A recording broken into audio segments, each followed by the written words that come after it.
Hello you sexy beasts and welcome back to War Thunder. I am sorry that I said Minecraft last time around. There was a really heartbroken comment of someone who said that they were trying to say War Thunder with me and then they got completely off course because I said Minecraft. I'm so sorry to you. I shall never say Minecraft again. Hello you sexy beasts and welcome back to RuneScape. Today we are actually doing a post commentary, and yes, I know, you guys are getting sick and tired of the April Fool's event gameplay. You've seen all the tanks, you've seen all the helicopters, you've seen everything, right? Well, not quite. In this video specifically, we are going to talk about smoke launchers, smoke grenades, how you can actually use them. As you can see in the background gameplay, by the way, this is the T90A. I've shown this tank before, I'm not going to talk about the tank itself. Just that this thing has 12 grenades, smoke grenades, that are all fired at once, so you only have one charge, but they do cover a wide area. And in this specific gameplay, I'm going to actually kind of abuse these smoke grenades to hold this A flag pretty much by myself. You can look at the minimap, I'm pretty much the only one here. And in fact, I'm going to get massive scores with this, which allows me later on to completely rape the enemy team with the helicopter. Anyways. This is going to be the first of two videos actually. I'm going to do a separate video on helicopter as well, giving some suggestions to guidance, specifically if any one of them are listening, giving suggestions about how they can build it. But anyways, by the way, HE shells on T90 are completely awesome. Thank you to everyone who alerted me to this in the comment section. Up until now I was only using the ATGMs because the APDS was kind of bad and the HEATFS was kind of bad. The ATGMs were awesome against helicopters and stuff, but here HE shells, oh my god, are they awesome against enemy tanks. Anyway, 2 minutes into the gameplay, let's talk about smoke. So, I have put myself into a position here where I am covered from the left flank. Anyone that comes from the front left side I can see before they can see me, thanks to the third person camera. The only people that can directly shoot me are directly from the front, as I've just taken a shot from there.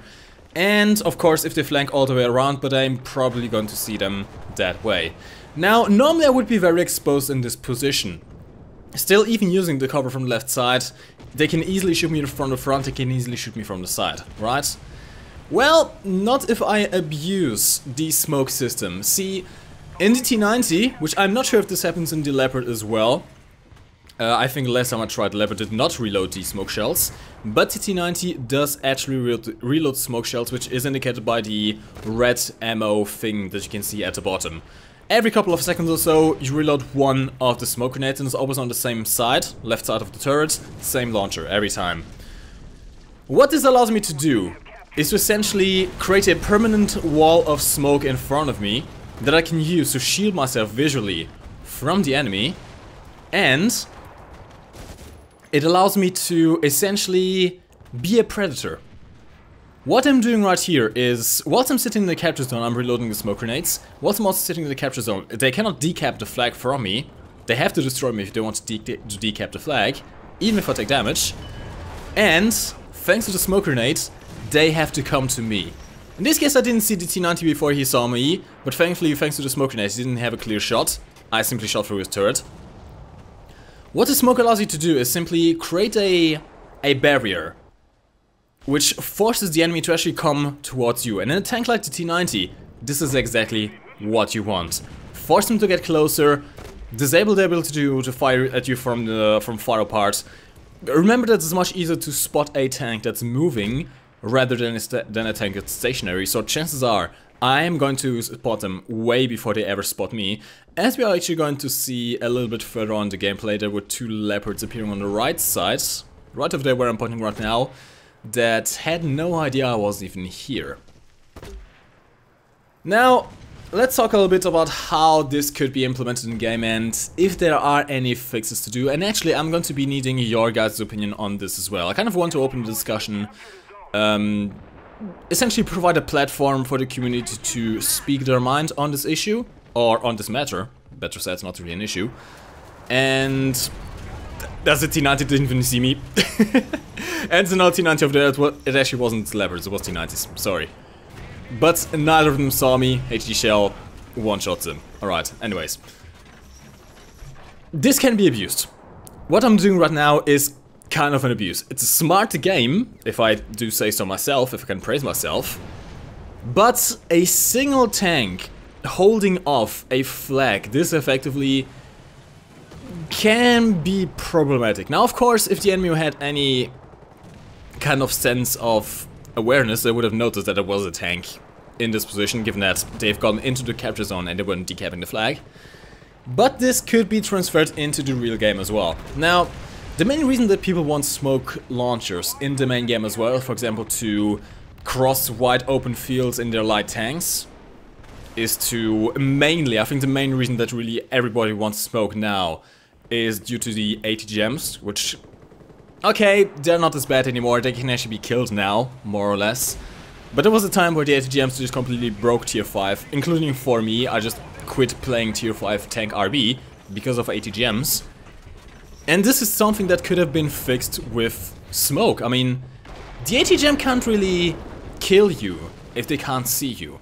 Well, they can, but it's going to be much harder to actually get accurate shots with the ATGM in if they cannot see you, right? And imagine having a full armada of tanks advancing the front line and laying down smoke screens, allowing you to advance to capture zones on maps like, for example, Hürtgen Forest, where one of the spawns is very open. Maps like Sinai, for example. Sinai is another big example that actually was played in this April Fool's event, where there was a wide open field, but thanks to smoke grenades, even though they didn't launch all that far, you could use the smoke grenade as temporary cover. Now, I do have to say, since the smoke grenades do not launch very far, this is kind of where I want to open the discussion about smoke grenades being used as smoke tank shells, actually, fired from the main gun instead of the smoke canisters. Because here's the thing, smoke grenades are not, they aren't that useful in offense. I mean, they do not fire all that far, and as such, you cannot really use the smoke to advance and cover. What you can do, however, is use smoke grenades very effectively in defense, like I showed in this gameplay. All by myself, and all thanks to the smoke grenades, I was able to hold off 3, maybe even 4 tanks, I didn't quite count. But I was able to hold them all off from capturing the zone. And now I saw a ping on the map, there's actually a leopard around the side. Did have to leave my position, the leopard was on my flank, and as such, smoke grenades wouldn't really have helped much since I was deploying them to the front. I did use the smoke grenades to cover my, my approach from the enemy spawn. And, well, leopard never even saw me. Now, I guess the point that I want to make with this video is, yes, I do want smoke grenades in the game. I do definitely want smoke grenades in the game. They bring a whole new aspect of gameplay that we didn't have before, and they would fix some issues depending on how they are implemented. I guess if we have smoke grenades only presented as we have on the T90 and the Leopards, only being fired from secondary canisters, they are only going to be used defensively, which might be a problem in of itself, given that you can simply camp out a capture zone, make it extremely hard for the enemy to have any chance of even capturing it. It can be very effectively used, for example, in a heavy tank with weak start armor in smoking up lanes, so that the enemy doesn't have a side shot at you, whilst concentrating your armor to one side. At the same time, though, I do kind of wish that we had smoke shells launched from the main gun, just so we can actually use it offensively as well.